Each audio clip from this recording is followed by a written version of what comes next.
ಟಿವಿ9 ಡಿಜಿಟಲ್ಗೆ ಸ್ವಾಗತ. ನಾನು Madhushree. 2025ಕ್ಕೆ good bye ಹೇಳಿ 2026ನ್ನ ಬರಮಾಡಿಕೊಳ್ಳುವುದಕ್ಕೆ ಇನ್ನು ಕೆಲವೇ ಗಂಟೆಗಳಷ್ಟೇ ಬಾಕಿ ಇದೆ. ಇನ್ನು 2025 ಭಾರತೀಯ ಸಿನಿಮಾ ಕ್ಷೇತ್ರಕ್ಕೆ ಬ್ಲಾಕ್ ಬಸ್ಟರ್ ವರ್ಷ ಅಂತಾನೆ ಹೇಳಬಹುದು. ಯಾಕಂದ್ರೆ ಅನೇಕ ಸಿನಿಮಾಗಳು ಸೂಪರ್ ಹಿಟ್ ಲಿಸ್ಟಿನಲ್ಲಿವೆ. ಈ ವಿಡಿಯೋದಲ್ಲಿ 2025ರಲ್ಲಿ ರಿಲೀಸ್ ಆದ ಸಿನಿಮಾಗಳು ಯಾವುವು, ಬಾಕ್ಸ್ ಆಫೀಸ್ನಲ್ಲಿ ಯಾವ ಸಿನಿಮಾ ಎಷ್ಟು ಗಳಿಕೆ ಮಾಡಿದೆ, ಟಾಪ್ 10 ಪಟ್ಟಿಯಲ್ಲಿರುವಂತಹ ಸಿನಿಮಾಗಳ ಕುರಿತು ನೋಡ್ತಾ ಹೋಗೋಣ. ಮೊದಲ ಸ್ಥಾನದಲ್ಲಿದೆ ಇತ್ತೀಚೆಗೆ ರಿಲೀಸ್ ಆಗಿ ಅತಿ ದೊಡ್ಡ ಯಶಸ್ಸನ್ನ ಕಂಡ ರಣವೀರ್ ಸಿಂಗ್ ಅಭಿನಯದ ಧುರಂಧರ್ ಸಿನಿಮಾ. ಆದಿತ್ಯ ಧರ್ ಅವರ ನಿರ್ದೇಶನದ ಸ್ಪೈ ಆಕ್ಷನ್ ಥ್ರಿಲ್ಲರ್ ಧುರಂಧರ್ 280 ಕೋಟಿ ವೆಚ್ಚದಲ್ಲಿ ನಿರ್ಮಾಣವಾಗಿ ಬಾಕ್ಸ್ ಆಫೀಸ್ನಲ್ಲಿ ಸಖತ್ ಸೌಂಡ್ ಮಾಡಿ ದೋಚಿದ್ದು 1000ಕ್ಕೂ ಅಧಿಕ ಕೋಟಿ. ಹಾಗಾಗಿ ಧುರಂಧರ್ ಈ ವರ್ಷ 1000 ಕೋಟಿ ಕ್ಲಬ್ ಸೇರಿದ ಮೊದಲ ಸಿನಿಮಾ ಎಂಬ ಹೆಗ್ಗಳಿಕೆಗೆ ಪಾತ್ರವಾಗಿದೆ. ದೇಶಭಕ್ತಿ, ಪಾಕಿಸ್ತಾನದ ಭೂಗತ ಜಗತ್ತು, ಬೇಹುಗಾರಿಕೆ ಕಥೆಯನ್ನ ಹೊಂದಿರುವ ಚಿತ್ರ ಪ್ರೇಕ್ಷಕರ ಮನಗೆದ್ದಿದೆ. ಇನ್ನು ಡಿವೈನ್ ಸ್ಟಾರ್ ರಿಷಬ್ ಶೆಟ್ಟಿ ಅಭಿನಯಿಸಿ ನಿರ್ದೇಶಿಸಿದ ಕಾಂತಾರ ಚಾಪ್ಟರ್ 1 ಸಿನಿಮಾ ಕನ್ನಡ ಚಿತ್ರರಂಗಕ್ಕೆ ಅಂತಾರಾಷ್ಟ್ರೀಯ ಮಟ್ಟದಲ್ಲಿ ಮತ್ತೊಮ್ಮೆ ಖ್ಯಾತಿಯನ್ನ ತಂದುಕೊಡಿತು. ವಿಶ್ವದಾದ್ಯಂತ ಕಾಂತಾರ ಚಾಪ್ಟರ್ 1 852 ಕೋಟಿಗೂ ಅಧಿಕ ಗಳಿಕೆ ಮಾಡಿ ಟಾಪ್ 2 ನಲ್ಲಿದೆ. ಕಾಂತಾರ ಚಾಪ್ಟರ್ 1 2022ರಲ್ಲಿ ರಿಲೀಸ್ ಆಗಿ ಬ್ಲಾಕ್ ಬಸ್ಟರ್ ಹಿಟ್ ಆದ ಕಾಂತಾರ ಚಿತ್ರದ ಪ್ರೀಕ್ವೆಲ್. ಚಾವಾ ವಿಕಿ ಕೌಶಲ್ ಅಭಿನಯದ ಐತಿಹಾಸಿಕ ಆಕ್ಷನ್ ಸಿನಿಮಾ ಫೆಬ್ರವರಿ 14ರಂದು ಬಿಡುಗಡೆಯಾಗಿ ವಿಶ್ವದಾದ್ಯಂತ 800 ಕೋಟಿಗೂ ಅಧಿಕ ಬಾಚಿ ಟಾಪ್ 3 ನಲ್ಲಿದೆ.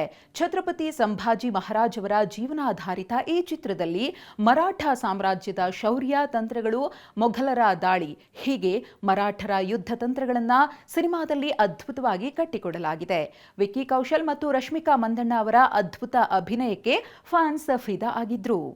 ಇನ್ನು ಮೋಹಿತ್ ಸೂರಿ ನಿರ್ದೇಶನದ ಸಯ್ಯಾರ ಲವ್ ಟ್ರಾಜಿಡಿ ಕಥಾ ಹಂದರದ ಈ ಸಿನಿಮಾ ಸಾರ್ವಕಾಲಿಕ ಅತಿ ಹೆಚ್ಚು ಗಳಿಕೆಯ ಭಾರತೀಯ ರೊಮ್ಯಾಂಟಿಕ್ ಚಿತ್ರವಾಗಿ ಖ್ಯಾತಿಯನ್ನ ಪಡೆದುಕೊಂಡಿದೆ.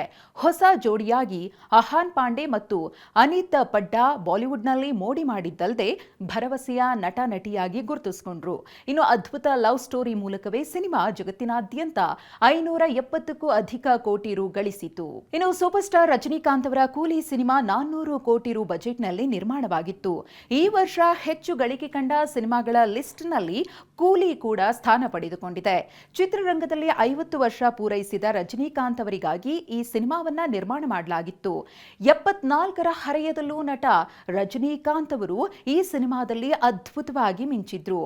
ಆಮಿರ್ ಖಾನ್, ಹಾಗೆಯೇ ನಾಗಾರ್ಜುನ, ಅಕ್ಕಿನೇನಿ, ಉಪೇಂದ್ರ, ಸೌಬಿನ್ ಶಾಹಿರ್, ಪೂಜಾ ಹೆಗಡೆ, ಶ್ರುತಿ ಹಾಸನ್, ರಚಿತಾ ರಾಮ್, ಹೀಗೆ ಮಲ್ಟಿ ಸ್ಟಾರ್ಗಳ ಈ ಸಿನಿಮಾ ಬಾಕ್ಸ್ ಆಫೀಸ್ನಲ್ಲಿ ಗಳಿಸಿದ್ದು ಹತ್ತತ್ರ 520 ಕೋಟಿ. ವಾಲ್ 2 ಅಯಾನ್ ಮುಖರ್ಜಿ ನಿರ್ದೇಶನದ ಹೃತಿಕ್ ರೋಷನ್ ಮತ್ತು ಜೂನಿಯರ್ NTR ನಟನೆಯ ಈ ಚಿತ್ರ ಬಾಕ್ಸ್ ಆಫೀಸ್ನಲ್ಲಿ ಕೂಲಿಯೊಂದಿಗೆ ಪೈಪೋಟಿಗೆ ಇಳಿದು ಸದ್ದು ಮಾಡಿತ್ತು. ಚಿತ್ರದಲ್ಲಿ ರಾ ಏಜೆಂಟ್ ಆಗಿ ಹೃತಿಕ್ ರೋಷನ್ ಮೋಡಿ ಮಾಡಿದ್ರು. ಜೂನಿಯರ್ NTR ವಿಲನ್ ಪಾತ್ರದಲ್ಲಿ ಕಾಣಿಸಿಕೊಂಡಿದ್ರು. ಉತ್ತಮ ಸ್ಕ್ರೀನ್ ಪ್ಲೇ ಇದ್ದ ಈ ಚಿತ್ರ ವಿಶ್ವದಾದ್ಯಂತ 365ಕ್ಕೂ ಅಧಿಕ ಕೋಟಿ ಗಳಿಸಿತು. ಲವ್, ಥ್ರಿಲ್ಲರ್, ಹೊಡಿಬಡಿ ಸಿನಿಮಾಗಳ ನಡುವೆ 2025ರಲ್ಲಿ ಅತಿ ದೊಡ್ಡ ಯಶಸ್ಸನ್ನ ಕಂಡ ಸಿನಿಮಾ ಪೌರಾಣಿಕ ಸಿನಿಮಾ ಮಹಾವತಾರ್ ನರಸಿಂಹ. ಅಶ್ವಿನ್ ಕುಮಾರ್ ನಿರ್ದೇಶನದ Mahavatar Narasimha cinema violent hit ಆಗಿತ್ತು. ಹೊಂಬಾಳೆ ಫಿಲ್ಮ್ಸ್ ನಿರ್ಮಾಣದ ಈ ಸಿನಿಮಾ ಅತಿ ಹೆಚ್ಚು ಗಳಿಕೆ ಕಂಡ ಭಾರತದ ಮೊಟ್ಟ ಮೊದಲ ಆನಿಮೇಷನ್ ಚಿತ್ರ ಎಂಬ ಹೆಗ್ಗಳಿಕೆಗೆ ಪಾತ್ರವಾಗಿದೆ. ಭಕ್ತಿ, ಕ್ರೌರ್ಯ, ದೈವತ್ವವನ್ನ ಸಿನಿಮಾದಲ್ಲಿ ತುಂಬಾ ಅದ್ಭುತವಾಗಿ ತೋರಿಸಲಾಗಿತ್ತು. 40 ಕೋಟಿ ಬಜೆಟ್ನಲ್ಲಿ ನಿರ್ಮಾಣವಾದ ಈ ಸಿನಿಮಾ ವಿಶ್ವದಾದ್ಯಂತ ಗಳಿಸಿದ್ದು 325 ಕೋಟಿಗೂ ಅಧಿಕ. ಪ್ರಾದೇಶಿಕ ಸಿನಿಮಾ ಕ್ಷೇತ್ರದಲ್ಲಿ ಲೋಕ್ ಚಾಪ್ಟರ್ 1 ಚಂದ್ರ ಅದ್ಭುತ ಚಿತ್ರವಾಗಿ ಹೊರಹೊಮ್ಮಿದೆ. ದುಲ್ಕರ್ ಸಲ್ಮಾನ್ ನಿರ್ಮಿಸಿದ ಮತ್ತು ಕಲ್ಯಾಣಿ ಪ್ರಿಯದರ್ಶನ್ ನಟಿಸಿದ ಈ ಮಲಯಾಳಂ ಚಿತ್ರ 30 ಕೋಟಿ ಬಜೆಟ್ನಲ್ಲಿ ನಿರ್ಮಾಣವಾಗಿ ವಿಶ್ವದಾದ್ಯಂತ ಬರೋಬ್ಬರಿ 304 ಕೋಟಿ ಗಳಿಸಿತು. ಟಾಲಿವುಡ್ ಪವರ್ ಸ್ಟಾರ್ ಪವನ್ ಕಲ್ಯಾಣ್ ಅವರ ಸಿನಿಮಾ ಓಜಿ.